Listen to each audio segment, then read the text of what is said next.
Good morning, boat fans. This is Tim from Boatshed Brighton, and I'm overseeing a survey of this Sealine S24 sports cruiser. Now, I know most of you know exactly what's underneath the boat. You'll all know everything about your own boat, etc. But there are people out there who have probably never seen a boat out of the water or what's underneath, so I thought I'd walk you through it. Now, I'm no expert. I'll tell you a little bit about what I know, but yeah, let's have a quick look, shall we? So at the moment we're stood underneath the bow, and as you can see, very nice shape to her. She's got a very nice V shape. Now this means that she'll have really good directional stability, so she won't wander all over the place. And as you can see on the outer sort of edge here, it flattens off nicely, and it flattens off towards the back as well, which gives her a really nice planing shape. So when she gets to a certain speed, she'll pop onto the plane and basically skim over the water instead of ploughing through it. Now that will help give her a greater speed and greater economy. So that's what that's all about. And if we just move forward, I'll just point out these are called spray rails, these funny looking things here. And what they do is or spray deflectors, and what they do is deflect the spray away from the boat, so as you're ploughing through the water, producing lots of spray that comes out of the sides, instead of going over the top of the boat, basically it'll be deflected away. And also they'll contribute towards directional stability to a smaller amount with the keel. So that's what they're for, and they run the length of the boat, well, almost the length of the boat underneath, as you can see. Now, underneath boats we like to apply anti-foul. This happens to be blue, so this is a special paint that goes on top of the nice shiny gel coat that we can normally see on boats when they're in the water. So this part sits under the water, and the idea is that marine life, your limpets and your barnacles, etc., they like to attach themselves to your boat, and then they damage the gel coat. But when they attach themselves to this stuff, basically it's designed so that it repels them, and they don't want to stick themselves to it because of what it's made of, lots of copper, etc. But also when they try to stick to it, they should sort of fall off, and generally it's pretty good stuff. So yeah, always make sure you anti-foul your boat. These days anti-foul is being looked at for environmental properties, so yeah, do make sure you choose one that's best for the environment. As you can see, we're having a survey done, and the surveyor has scraped back a bit of paint here. It's called a scraping, and what he does that for is so that he can see the bare hull. So this white gel coat here is the same as this white gel coat here. It's the actual boat's hull. This is all painted over. He scraped this back to see the actual hull to make sure it looks okay, and yeah, he says it does look okay, which is rather nice. And you'll notice he's done several scrapings along the boat, and that's what they do to make their checks. So let's move aft. Not much under here except the spray rails continuing.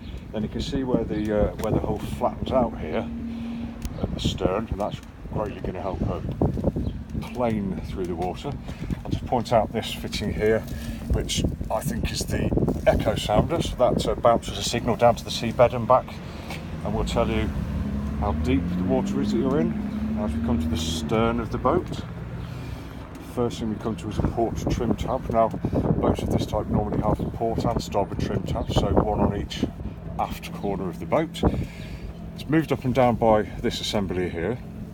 Basically it's a flap that moves up and down like this, and by controlling those you can control how the boat sits in the water. So you can raise or lower the bow at different speeds, just to affect how the boat's sitting in the water, how she's fore and aft trimmed and port and starboard trimmed, but also you can affect the performance and the economy as well. But that's a bit of science, I'm not going to go into it now, but that's what they do. And so finally at the back we come to the outdrive unit. This raises and lowers much like an outboard. That's the surveyor you can hear there having a tap. Let's start at the very back. So these are basically the holes where the engine exhaust comes out. Here we've got counter-rotating propeller, so as you can see, one goes one way, one goes the other. Lots of thrust.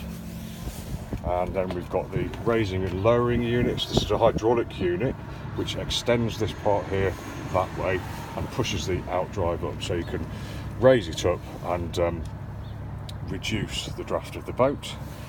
The water inlet for the engines is here, port and starboard, so we always want to make sure that's not furred over or there's no plastic bags stuck over it, which will stop the flow of water in there. And we've got the fin at the bottom here, which a nice streamlined unit along with this part here ensures a uniform flow of water over the propellers. And also, should you touch the bottom gently, this may give you some sort of protection for the propellers as well, just to shield those, which is good. You can't really see very easily, but in here, if I point my finger, there's a rubber bellows there. That's where the engine exhaust comes out of the transom of the boat and then through the outdrive and out. That's an item for regular replacement. Manufacturer says every 2 years. And also just up here, you may be able to see a pipe. That's where the engine coolant flow comes out and joins the exhaust and comes out of the two holes here. If I just come around to the starboard side, we do have anodes fitted, and here's one anode, another one underneath here, and on each trim tab we've got anodes as well. Now that's all about cathodic protection. The idea is that these corrode instead of the engine, the metal parts of your boat, like the outdrive or the skin fittings. And as you can see, they're producing like a yellow waxy kind of material. That tells me that I think the anode's working well. It's some kind of alkaline material that they produce and then drops off. So they're doing their job. They look pretty worn, as you can see. I'd consider replacing those in a few months, no problem at all. Now here we've got an interesting thing called, I think it's a Doppler transducer, and this gives the speed and distance through the water by basically sending a signal down to the seabed and measuring the return signal and putting it into an equation, and it gives you your speed. That's as far as I'm going into it for now. And then moving forward, another item that quite often gets forgotten about by people, this is a paddle wheel. The idea is that spins as you're going through the water. The faster it spins, the faster the boat's going.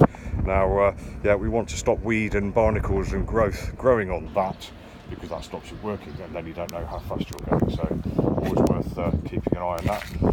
And then here we're looking at two skin fittings. So these are bronze fittings fitted to the underside of the boat. The smaller one allows water in, the larger one allows things out. Now these are both skin fittings associated with the toilet or head.